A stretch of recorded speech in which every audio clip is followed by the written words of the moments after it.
We look at like the mental health crisis today, and no one knows how their brain and body work. We're just like shooting in the dark. Like, pause and take deep breaths. People are like, I don't even know what it feels like for these kids. They don't know what it feels like when it's building. My son calls this the volcano, where it's like building inside before you explode. And then afterwards, these kids can tell us what they should do, what they shouldn't do. They might know the rules, but they can't put it into action because they don't know the precursors for what's coming before it. This is Vibe Science, a top 100 wellness podcast presented by the Radcast Network, breaking wellness barriers and making health truly personal. Here's your host, Ryan Alford. Hey guys, what's up? Welcome to Vibe Science. We got Alyssa Campbell. She's author of Big Kids, Bigger Feelings, and the book just came out. So here we are. What's up, Alyssa? Hey, I'm excited to get to hang with you today. Thanks for having me. I know, you're on the book tour. It just came out yesterday. I know we're recording. This will be a few weeks from now, so it won't officially be one day, but at least we'll ground this in a little bit of reality of your reality today, right? Yeah, for sure. Yeah, it's a whirlwind today. That's for sure. I started press and media yesterday at 5:30 in the morning and ended the day at 11 p.m. So we're in it. CEO of Seed and Sow Collaborative Emotion Processing Method. That's a mouthful, but it's an important one. That's right. Yeah, we call it the SEP method for short. Talk to me about Seed and Sow, and then we'll get into the book. Yeah, for sure. So Seed is the company that I created, and we work with schools and childcare programs and teachers and then organizations on how to understand how to actually create spaces that are calm and regulating. And we use it, we're a team of 12 at this point, and we use it in our workspace every day to know, like, how do you work best? How do you function? How does it work within teams and the mismatches of teams? And being able to navigate really just being a human on planet Earth is the work that we do. Navigate how to be a human. We need more of that sometimes. It sounds basic, but sometimes I do worry that we've lost our humanity, especially with AI and everything else. It starts to get a little worrisome, and just overall development. I don't know. I'm a father of 4 boys, and so it's not lost on me, the role that I play in bringing them up. But as parents, it's, you don't feel like you always know every answer. And I don't know this about being perfect, but, we do want to raise good human beings. That's it. And there's so much information out there right now. It can be hard to know like what actually to pay attention to. So we're just here to distill, basically get nerdy with you, but make it make sense. Yeah. Talk to me, it's your second book? It's my second book. Tiny Humans, Big Emotions was a New York Times bestseller, and hoping to bring this one to the list as well. I know. So who's our target for the book? Like who obviously I go parents and all that, but something tells me it's a little deeper than that. Yeah, so this one is for like the 5 to 12-year-old age range, those elementary school kids, and it's parents, it's teachers. The bulk of what we do at Seed as a business is working with schools. That's our biggest revenue driver. It's really coming in and working with schools, and through schools, also working with families. So the book's designed to be able to serve families and schools and teachers. In fact, one of the coolest things we've seen so far in this pre-order season for books was schools doing like bulk orders for families to have access to it, or for their teachers to have access to it, to dive into what does this work look like to do in tandem with each other. Well, it's interesting you say that. My wife is a principal at a middle school, and she's like, she's like, I get obviously talked with a lot of authors, and we have them on the show. Yeah. So she's used to that, but maybe the topic per se. My wife saw we didn't get to spend a lot of time on it. We had a sick kid all weekend. That's, that goes. Classic beginning of the school year. Kind of ate the whole weekend, but we had 30 seconds on it. And so, yeah, you guys should definitely talk. She's progressive and would probably be interested in that. But very cool. The title, Big Kids, Bigger Feelings, playing into your first book, you can kind of work your way there, but let's set the stage. Like what are we talking about, and what are the big takeaways? Yeah. So what we do that's kind of different than what's happening is that we look at your nervous system as a whole. And this is the part of just like being a human on planet Earth. So you have your five senses: sight, sound, taste, touch, smell. There are four other senses that we don't talk about a lot that really factor into how you show up in the world and if you can be regulated, if you can access your whole brain, whether it's for things at work or it's for teaching or it's for learning for kids. And so we have our vestibular sense, which is located in your inner ear. It's responsible for your movement and balance. We have our proprioceptive sense that lets you know where your body ends and something else begins. So if you are like walking by the table and you bump into it, your proprioceptive sense is low. It's having a hard time letting you know, like, oh, there's a table there. You should move over a little bit. And we have our interoceptive sense that lets us know if we're hungry, if we're tired, if our heart's beating fast, if we're like anxious, any of those internal cues. And then we have our neuroceptive sense, which is like the energy reader of the room. Like if you come into a room and two people have been arguing and they stop arguing, but you can like feel it in the room. You're like, oh, this is awkward. That's your neuroceptive sense at work. And so we look at all 9 of these senses and help you understand where you fall or where a kid falls in terms of whether they're sensitive to it, it drains them, or they're seeking it, it regulates them. And so the things like I'm sound sensitive. When my kids are like loud and annoying and like making all the noise and all the sound is happening in my house, it adds up for me and I can lose my cool if I'm not mindful of it and paying attention to it and supporting myself through it. Just the other day, they were like bickering in the car on the way to school and driving each other nuts. And I was like, I'm going to pop in my AirPods and I'm going to listen to one song so that I can control the sound and not lose my cool on them.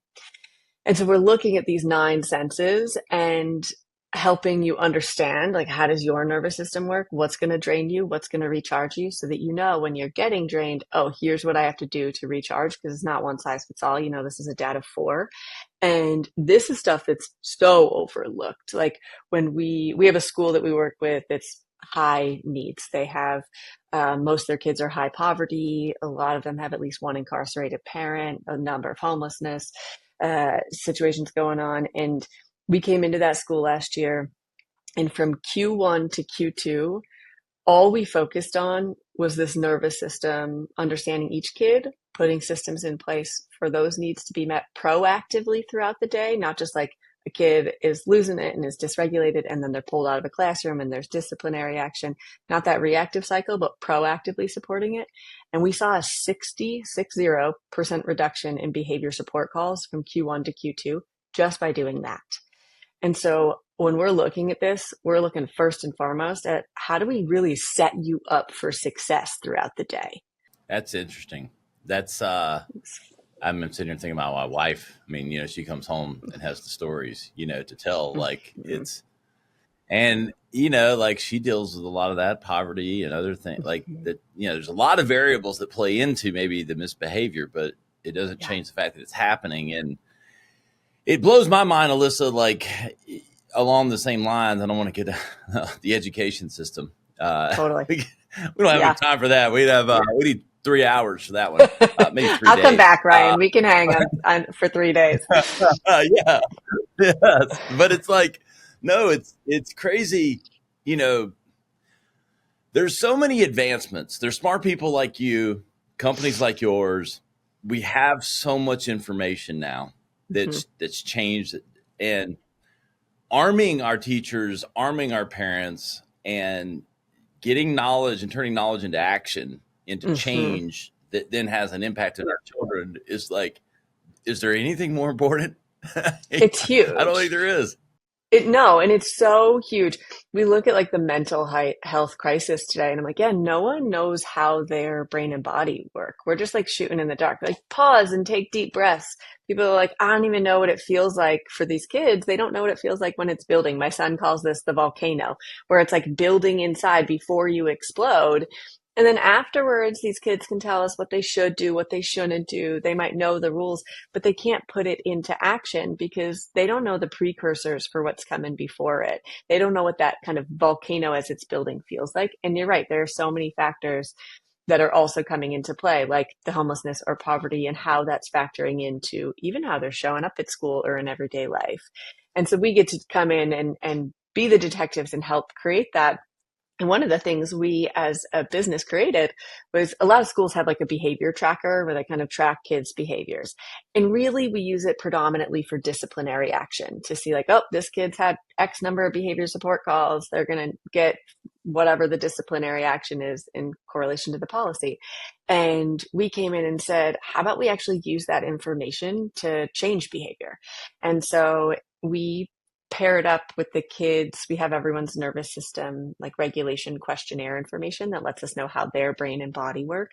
And say Jackson gets a behavior support call 3 times in a week, we get pinged and it says on our end, like, oh, we have to create a behavior support plan for this kid to meet their need. And it pulls in Jackson's information and makes a customized behavior support plan to actually meet the need that's driving the behavior. So we're not just focusing like whack-a-mole, hitting these behaviors over and over and over on the surface. Interesting. Let me play the other side of the coin. I'm going to play my wife's role or the teachers, because it would be, and I'm sure you hear this, you probably like, it all sounds like cheers from the back. All that makes sense. I would imagine it's like, if I could work one-to-one and with every kid at that level, boy, that would be a wonderful day. That might be an excuse. We'll give precedence to reality and to reality. Like, probably some truth and some false to that. Like, how do you balance that? I'm sure. So you probably hear that. Like, well, all this is great, but if I could, if I had 4 children in my classroom, this is manageable. This be easy. So yeah, no. How do we make it manageable? We are not doing individual support for almost any of our kids. So in the school systems, we often use what's called multi-tiered systems of support. You look at the baseline is called tier 1, and that's like universal supports that everybody gets. Tier 2 is like maybe a couple customized things for some kids, some specific tools in place. Tier 3 is like they have special meetings, they're getting certain services provided, all that jazz. We do the bulk of our work in tier 1 and tier 2. So for us, when we're creating a behavior support plan, that doesn't mean it's individualized and this kid's getting one-to-one support. What it means is that they're getting the tools in place and the things that they need to not see this behavior happen. Let me give you an example. We got a kid who every time they're at lunch, we're seeing these huge behaviors, right? They're getting in trouble in the lunchroom every day. And so it flagged in our system, yeah, about the same time every day, this kid's getting a behavior support call, and it turns out it's at lunchtime. What we know about this kid from their profile is that they're sensory sensitive. What that means is that they are the kids that notice the details in the space. My husband's like this. Like, if I put something down on the counter, he's like, don't put it down, put it away. Like, the clutter is annoying for him. If there's a bunch of sounds in the space, for these kids, it can also be like the feeling of certain clothes where they're like, yeah, I want to be comfy and cozy in my clothes. And if it's too tight or too itchy or there's a tag, like that starts to drain them. All these things start to add up for their nervous system. So you put them in a lunchroom where it's loud and it's busy and all this is going on, and they're losing their cool. So one of the schools that we work with, we accessed some grant funding. They got access to little, like, kind of essentially mini iPod things that connected to the Bluetooth in the cafeteria, and kids can just pop it on and listen to some music, and then they're in control of the sound. And this kid didn't have another lunchroom behavior support call for 3 months. And all we did was say, like, yeah, his nervous system needs some help during lunch. And he would wear headphones and listen to music instead of like being in the crazy loud lunchroom that was too overwhelming for him. You and my wife need to have a call. It's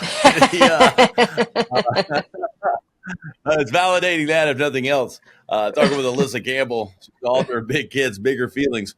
Alyssa, as we start to close out here, walk me through. I always like to ask this with like kind of books. Like, I'm someone that's about to read your book, and I walk in thinking something, and I'm going to walk out thinking something different. What's the biggest change you think that I would get from reading your book? I think a lot of people, there's so much talk about kids and their feelings these days. And I think a lot of people think that it means that it's like permissive and kids are going to be soft and they're not going to be able to like handle real life stuff, that we're going to step in and make sure that they're not feeling hard things. And what we're doing is actually kind of the opposite. I'm not putting hard things in their way, but I'm helping you know, how do you actually support them through the hard things so that we aren't stepping in. We had for instance, a mom reach out the other day and she was like, oh, my daughter, like the friends are doing these like TikTok dances. Her daughter was not included or invited. She's like, do I step in? Do I help? Whatever. Like, do I reach out to these parents? And we're like, no, your daughter's learning what it feels like to be left out and not be included. And that's going to happen for the rest of her life sometimes in different spaces. And you get to create a space where she can talk to you about that, where she has a place to talk to. Because in the past, so many of us grew up in spaces where we felt the hard thing, but we didn't know what to do with that. And then we see this huge mental health crisis where kids are drowning and adults who don't know what to do with their emotions and they're just losing their cool and they can't have conversations with each other because they don't know what to do when they're in the hard space. And so when we're navigating this work, we're not saying that we're going to snowplow obstacles out of their way. We're saying, how do we teach them what it really looks like to cultivate resilience, to know what it feels like to be in a hard feeling, to experience something hard and move through it and process it and come out on the other side instead of just like bearing it down or building resentment. That's a big one. I mean, I have 4 boys. I mean, and my 9-year-old, who's the youngest, who's the baby, he's an anxious kid. He's like a very normal kid, but he builds up anxiety over big things and small things sometimes. And when you were talking about that, I mean, what I said, like, because like we don't get it out of his. I mean, I grew up with a military father. My wife and I both played teams, D1 team sports. Like, we're go-getters. And so we're not easy parents. And, we're a little bit, but it is trying to figure out exactly what's going on. And I think when I was hearing you talk, it made me think through that. Like, what's being processed right now that's causing that? And, it's easy to, even as adults, we know these are children, but we're always like, think of ourselves first, like how we react to things or how we do things. And everybody's makeup is different. And that's a hard reality, but that's why we have books like yours to help us figure it out. That's right. It's not a one size fits all. And you know that as a dad of 4, like all these kids are different. And so much of our work is really helping you understand who's the kid in front of you and what's actually going on in their brain and how do you help them. I grew up in a family of 5, all athletes and high achievers. And it was also definitely not a soft household. And when I look at things from my childhood that I want to pass on, like respect was really important in my household. And I want to carry that on. I want my kids to have respect for themselves, for everyone around them. And also, there are things from my childhood that I'm like, yeah, and I'm going to leave that to the wayside because this piece doesn't carry on into this next part. And one of those for me is that my kids will be able to share their emotions. It doesn't mean I'm going to make it go away. It doesn't mean the boundary changes, but that they get to be disappointed about a boundary or ask why. That it's not in my household, a because I said so culture. It's, yeah, you get to ask why and be curious. And I'll let you know why. Again, it doesn't mean the boundary changes, but we can have a dialogue in this. And so when we're looking at these things, it's like, there isn't one right way to do it. And if we don't get to the root of what's going on with kids and really respond to that, we're just going to keep seeing behaviors over and over and over. Yeah, keep doing the same thing. You get the same results. Mm-hmm. So that's what someone right. Smart told me. That's right. Including my own tests. Tends to be the same.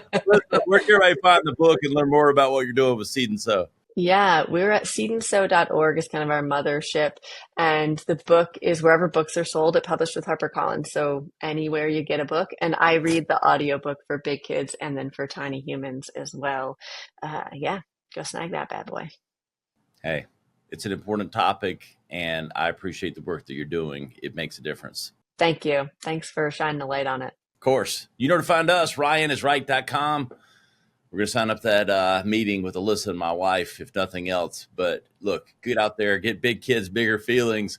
It's an important topic if you have children. It's important just to understand how everyone works a little different and that we've got the opportunity to mold the world that we want through our children.